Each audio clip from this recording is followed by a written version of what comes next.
L'Europe a reçu plus de 210 000 demandes d'asile entre avril et juin dernier.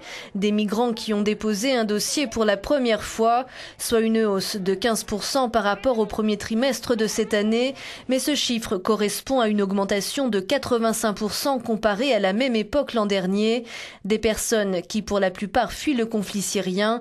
Viennent ensuite des demandes de ressortissants originaires d'Afghanistan, d'Albanie, d'Irak et du Kosovo. Aujourd'hui, la guerre en Syrie a mis près de 20% de la population du pays sur les routes de l'exil, soit plus de 4 millions de personnes.